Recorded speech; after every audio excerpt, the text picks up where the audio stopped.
마태복음 21장 28절에서 31절 신약성경 36면입니다. 마태복음 21장 28절에서 31절입니다.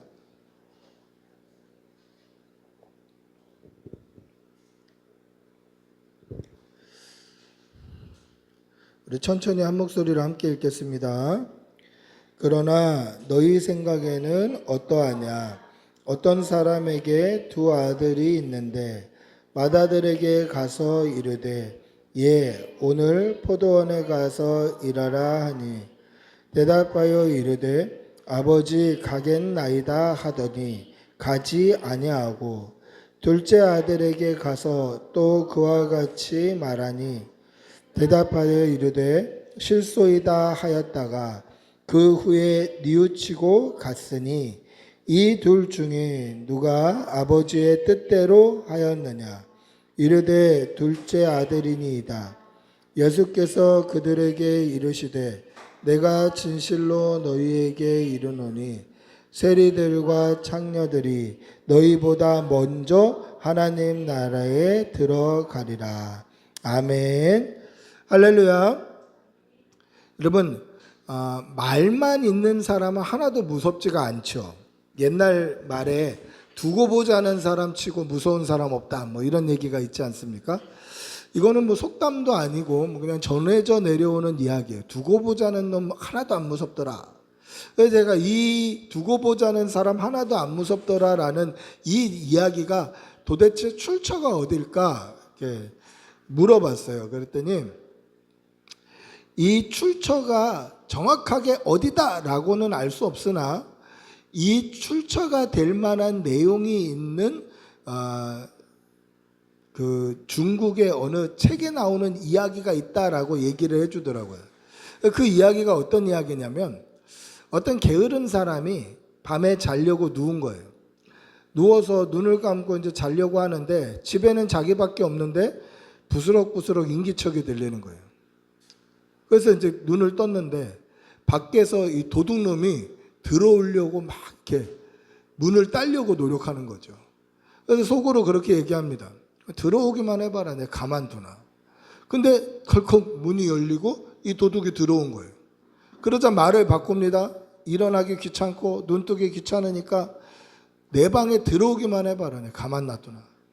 근데 안방 문을 끼익 열고 들어가는 거예요. 그래가지고 끼익 열고 들어오는데 눈을 감고 자는 척하면서 속으로 또 말을 바꾸는 거예요. 내 물건에 손만 대봐라, 내가 가만두나. 근데 이 안방에 감 나가는 물건을 도둑놈이 싹 훔쳐갖고 나가는 거예요. 그러자 눈을 감고 이 게으른 사람이 또 이야기하는 거예요. 다음에 한 번만 다시 들어와 봐라, 내가 가만 놔두나. 가만 놔둔 거예요. 도둑질하고 갈 때까지. 이 이야기가 모델이 되어서 두고 보자는 놈 치고 무서운 놈 없더라라는 소리가 나왔다라는 거예요. 뭐 이거는 설이에요. 정확하게 출처가 어딘지는 알 수도 없는 거예요. 여러분, 말이 중요합니까? 행동이 중요합니까? 두고 본다. 내가 가만 놔두나 보자. 이렇게 말하는 게 중요할까요? 행동이 중요할까요? 행동이 중요한 거예요.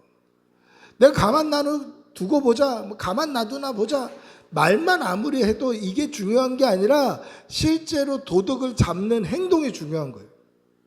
그러면 이 이야기를 하나님의 말씀에 좀 대입해 봅시다. 하나님의 말씀이 중요하지 않다는 게 아니에요. 여러분 오해하지 마세요. 하나님의 말씀은 말씀 자체로 중요하고 진리예요. 할렐루야. 근데 그 말씀이 아무리 좋은 말씀으로 있다 한들 그 말씀이 우리의 삶을 변화시키고 우리의 삶에 영향을 주어서 우리의 삶에 하나님의 말씀이 녹아나와서 말씀에 이르는 삶, 말씀대로 사는 삶을 사는 것이 더 중요하다는 거예요. 아무리 좋은 말씀이 있어도 이 말씀이 내 삶에 하나도 영향력을 미치지 아니하면 그거는 하나님의 말씀 자체가 죽은 말씀이 되는 거예요. 하나님의 말씀이 오늘도 살아서 역사하시는 말씀이 되려면 어떻게 해야 됩니까? 이 말씀이 우리의 삶 가운데 열매로 증명으로 증거로 나타나야 되는 거예요. 여러분, 예수님께서 뭐라고 말씀하셨습니까? 나더러 주여 주여 하는 자가 천국에 갈 자가 아니라 아버지의 뜻대로 행하는 자가 가는 거예요. 그럼 아버지의 뜻대로 행하는 게 뭡니까? 말씀대로 사는 거예요. 말씀대로 살아내는 믿음의 증거가 나타나는 삶이 믿음의 삶이고 거듭난 삶이고 성도의 삶이에요. 하나님의 말씀, 기록된 말씀이 중요하지 않다는 게 아니에요. 이 말씀 자체로도 중요해요. 근데 나에게 있어서 더 중요한 건 뭡니까? 이 말씀이 우리의 삶 가운데 열매 맺는 거예요. 삶으로 증명되는 거예요. 사랑하는 성도 여러분, 말씀이 여러분들의 삶으로 증명되고 여러분들의 삶으로 하나님의 말씀이 증거되는 그러한 믿음의 삶을 살아내는 성도들이 되시기를 축복하고 기도합니다. 할렐루야.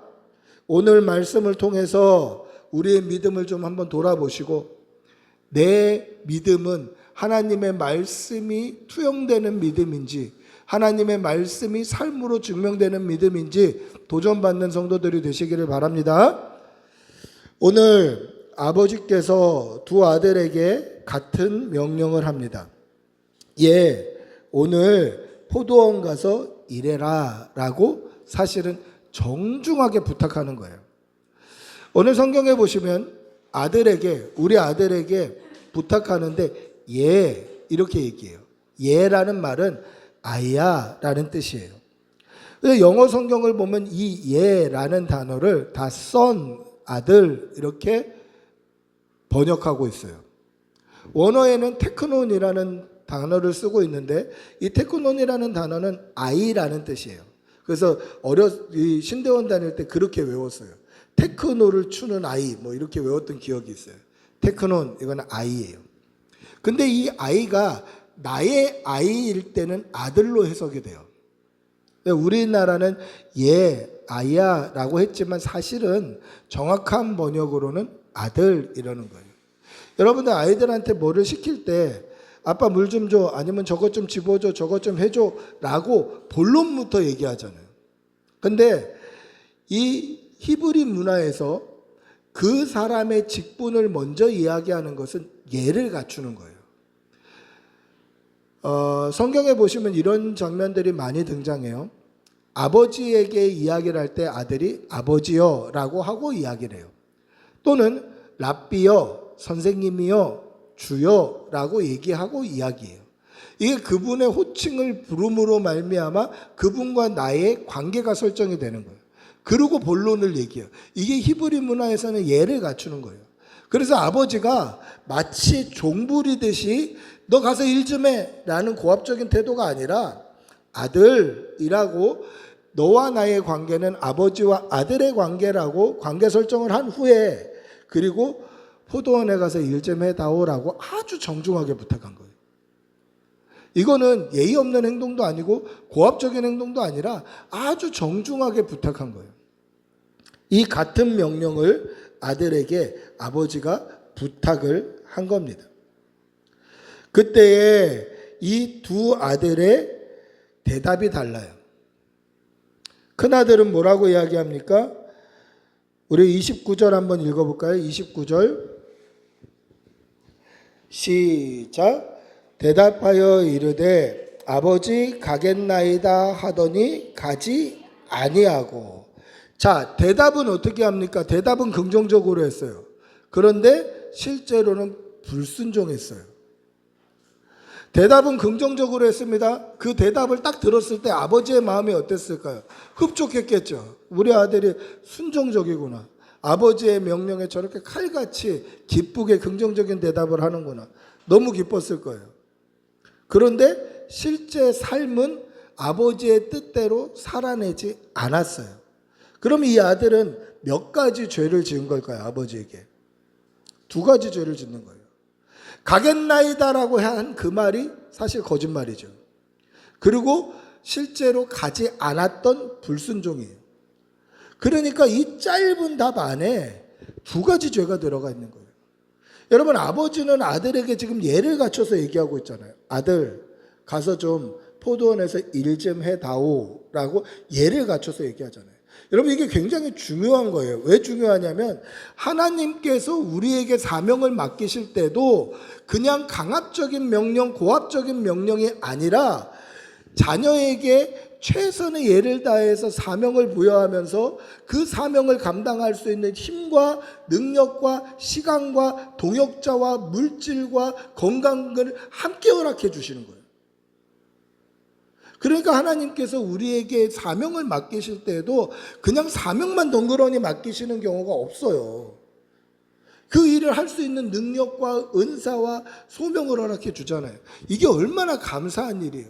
하나님의 사명을 맡았을 때 사실 감사해야 돼요. 이 사명만 덩그러니 맡겨주시는 게 아니라 우리에게 이것을 할 수 있는 능력과 힘과 용기와 동역자와 여유까지 심지어 생명까지 맡겨주시는 거예요.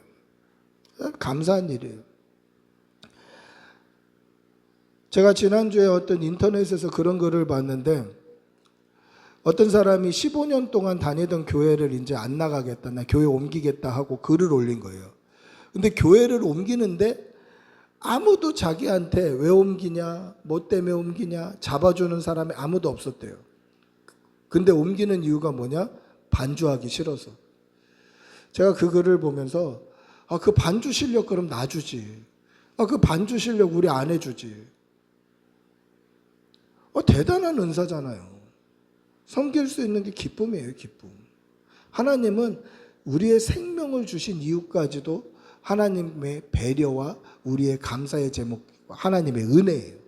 이 사실을 믿으시기 바랍니다. 그런데 이 큰아들은 가겠다고 거짓말했고 안 가는 불순종을 한 거예요. 죄를 지은 거예요. 아버지의 명령에 불순종하는 죄를 지은 겁니다. 근데 둘째 아들은 어떻습니까? 둘째 아들은 어떻게 대답하나요? 우리 30절 한번 읽어볼까요? 오늘 읽었던 본문 30절입니다. 시작. 둘째 아들에게 가서 또 그와 같이 말하니 대답하여 이르되 실소이다 하였다가 그 후에 뉘우치고 갔으니. 자, 둘째 아들의 대답은 부정적이었어요. 근데 삶은 순종적이었어요. 여러분, 근데 아버지가 명령했을 때 실소이다 했어요. 그때 아버지의 마음이 어땠을까요? 아버지의 마음이 어땠을까요? 시키느니 내가 한다. 이러고 싶지 않겠어요? 저도 저희 어머니한테 실소이다 한 적이 많아요. 희한하게 꼭 텔레비에 재밌는 거 할 때 어머니가 빨리 가서 콩나물 사오라고 그러시는 거예요. 그러니까 지금처럼 하루 종일 텔레비에서 재미난 거 하는 시대가 아니에요.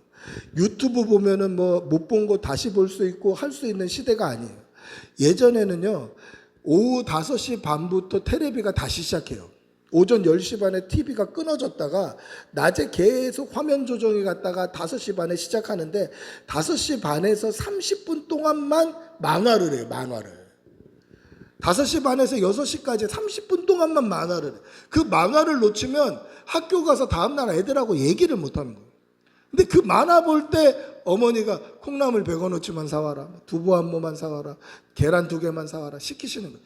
저녁 준비하시다가 딱 그게 모자라서 그걸 시키시는 거예요. 그러면 실수이다 하는 거죠. 안 간다고. 그럼 어머니는 뭐라고 얘기하면 너 그동안 키워준 값 내놔라, 먹은 밥 내놔라 막 그러죠. 근데 성경의 기록은 안 돼 있지만 아버지의 마음이 그렇지 않겠어요? 내가 너 지금까지 키워줬는데 실소이다? 밥값 내놔. 다시는 나한테 부탁하지 마. 나도 너한테 부탁 안 할 거야. 이러고 싶지 않겠습니까? 아버지의 부모의 마음이 다 똑같을 거예요. 근데 실제 삶은 어떻습니까? 뉘우치고 다시 돌아가 아버지의 명령에 순종을 해요. 여기서 중요한 건 뭡니까? 뉘우치는 거예요, 뉘우치는 거. 뉘우친다는 게 뭐죠? 회개예요. 회개는 삶의 변화가 일어나는 거예요.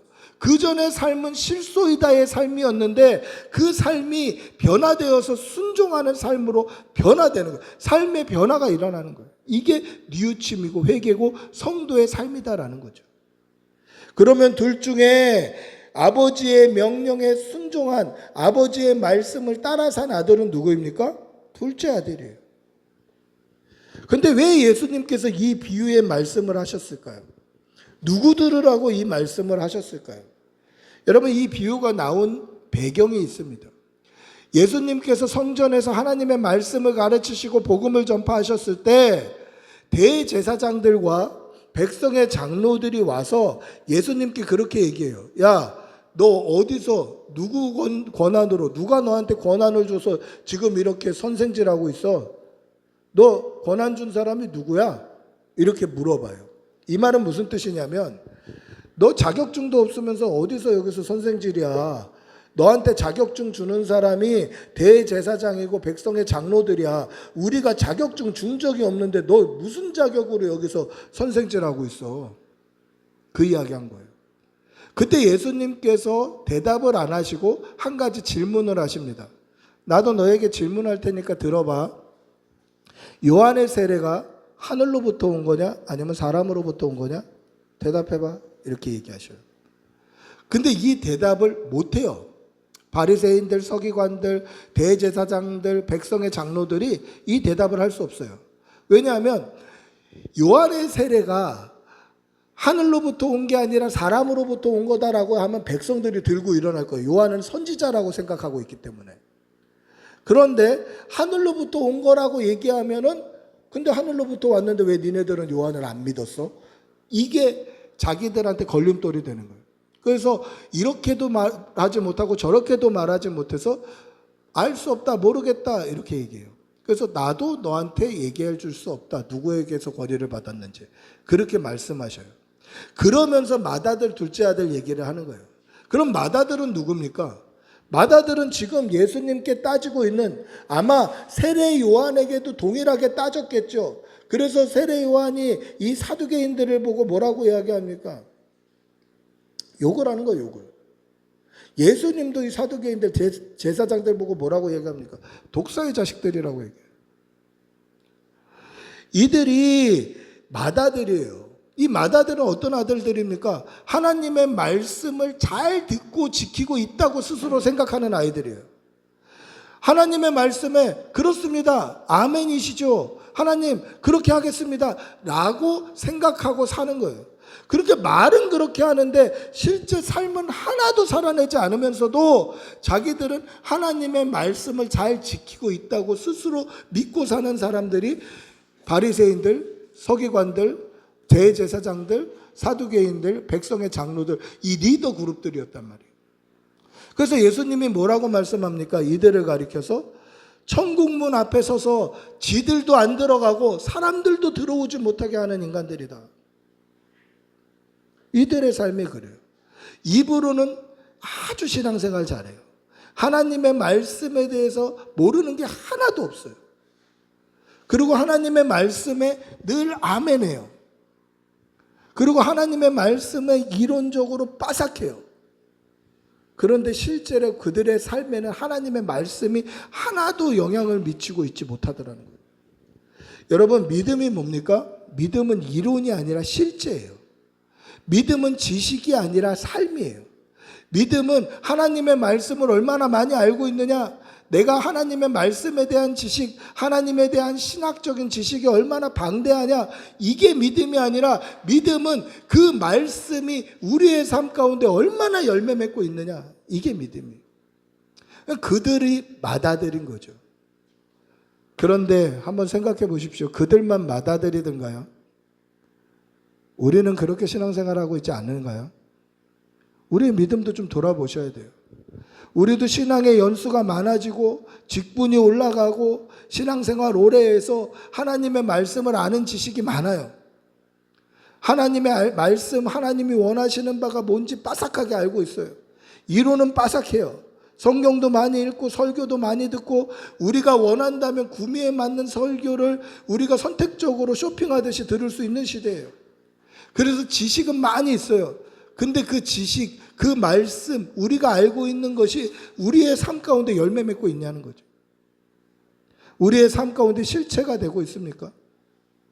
신앙생활을 하고 있나요? 말씀을 읽어야 된다라고 알고 말씀을 들어야 된다고 알고 있는데 실제로 말씀 읽고 있습니까? 기도해야 된다고 들어서 알고 있는데 실제로 기도하고 있나요? 서로 사랑하라고 해서 알고 있는데 서로 사랑하고 진짜 실제로 사랑하고 있습니까? 제가 목사인데도 이런 열매 맺는 것이 어려워서 날마다 기도해요. 하나님 도와주십시오. 열매 맺게 해주십시오. 은혜 주십시오. 용서해 주십시오. 날마다 기도합니다. 알고 있는데 그 알고 있는 것이 우리의 삶 가운데 실체가 되고 있냐는 거죠. 사랑하는 성도 여러분, 하나님의 말씀대로 사는 성도들이 되시기를 바랍니다. 하나님이 명령하신 대로 말씀대로 살아가는 그러한 성도들이 되시기를 바랍니다. 그러면 말씀대로 사는 건 쉽던가요? 말씀대로 사는 거 쉽지 않아요. 오늘 둘째 아들의 삶을 보십시오. 둘째 아들은 뭐라고 이야기합니까? 실소이다 라고 얘기해요. 왜 실소이다 라고 얘기할까요? 아버지의 명령대로 살고 싶지 않은 거예요. 왜 살고 싶지 않을까요? 내가 살고 싶은 삶의 방향성이 있는 거예요. 내가 살고 싶은 고집이 있고, 내가 살고 싶은 지식이 있고, 내가 살고 싶은 지혜가 있고, 내가 가고 싶은 길이 있는 거예요. 그래서 아버지의 명령에 실소이다 할 수 있어요. 하나님의 말씀대로 살지 못하는 이유가 뭡니까? 하나님의 말씀에 순종하는 훈련이 안 돼 있는 거예요. 그래서 실소이다 할 수 있죠. 물론 대놓고 우리가 실소이다 못해요. 하나님께서 이렇게 말씀하십니다. 그러면 입으로는 아멘 하죠. 마음으로는 그렇게 동의 안 될 때가 수도 없이 많아요. 실소이다 할 수 있죠. 그렇게 못 살아낼 수도 있어요. 근데 중요한 건 뭡니까? 못 살아내는 그 삶으로 끝나지 않는 게 중요한 거예요. 실소이다로 끝나지 않는 게 중요한 거예요. 하나님의 말씀에, 아버지의 명령에, 아버지의 말씀하심에 내가 실소이다, 내가 동의하지 못하겠습니다, 아멘하지 못하겠습니다, 하나님 저는 그렇게 못 살겠습니다 할 수도 있어요. 근데 그렇게 끝나서는 안 된다는 거죠. 하나님께서 회개하고 돌이킬 기회를 주시잖아요. 오늘 작은 아들의 삶을 보십시오. 아버지의 부탁에 실소이다 했어요. 순종하는 훈련이 안 돼 있습니다. 마음에 안 들 수 있죠. 그런데 결론적으로는 어떻게 합니까? 결론적으로는 뉘우치고 회개하고 돌이켜 다시 아버지의 명령 앞에 서는 거예요. 여러분, 우리의 생명이 남아있는 이유가 뭡니까? 때로는 불순종할 수 있죠. 때로는 실소이다 할 수 있죠. 그러나 하나님께 돌아갈, 회개하고 뉘우칠 기회를 주시는 거예요. 그러면 큰 아들은 왜 마른 번지를 하게 하면서 삶은 살아내지 않았을까요? 그 이유는 아버지의 것이 내 것이라고 당연하게 여겼기 때문에 그래요. 아버지의 기업은 맏아들에게 다 상속이 돼요. 그러니까 특별히 노력하지 않아도 아버지의 포도원은 다 내 거예요. 당연히 내 거예요. 지금 바리새인들, 서기관들, 백성의 장로들, 대제사장들이 왜 하나님의 말씀을 빠삭하게 알고 그 말씀을 가르치는 위치에 있으면서도 그렇게 살아내지 않았을까요? 하나님의 말씀을 알고만 있어도 당연히 구원받는다고 생각하는 거예요. 그래서 신앙생활하지 않아요. 그래서 경건생활하지 않아요. 그래서 열심히 하나님의 은혜를 사모하지 않아요. 여러분, 우리의 믿음도 한번 돌아보시기를 바랍니다. 교회 다닌다고 당연히 천국 가나요? 봉사한다고, 헌신한다고, 제가 목사라고 당연히 천국 가던가요? 그렇지 않아요. 하나님의 말씀을 사모하고 그 말씀대로 살아내고 믿음으로 끝까지 믿음 붙들고 살아야 그 천국이 나의 천국이 되는 거예요. 우리 생명 끝날 때까지 믿음으로 살아내는 성도들이 되시기를 축복하고 기도합니다.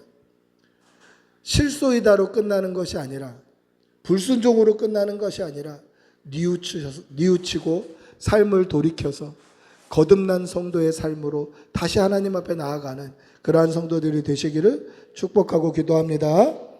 말씀을 맺습니다. 결국 아버지의 말씀에 순종한 아들은 누구입니까? 즉각적으로 대답했던 맏아들이었나요? 아니죠. 누가 순종합니까? 뉘우치고 돌이킨 작은 아들, 둘째 아들이 순종을 하는 것입니다. 결국 우리의 삶에도 말씀대로 살지 못할 때가 너무 많아요. 때로는 실소이다 하고 싶을 때도 있어요. 때로는 알면서도 그렇게 안 살아질 때도 있어요. 그러나 그것으로 끝나는 것이 아니라 뉘우치고 돌이키고 회개하고 다시 아버지 앞으로 나아가고 말씀 앞으로 나아가고 십자가 앞으로 나아가고 다시 믿음으로 다시 서는, 그래서 신앙생활이 끊이지 않도록 몸부림치는 그러한 성도들이 되시기를 축복하고 기도합니다.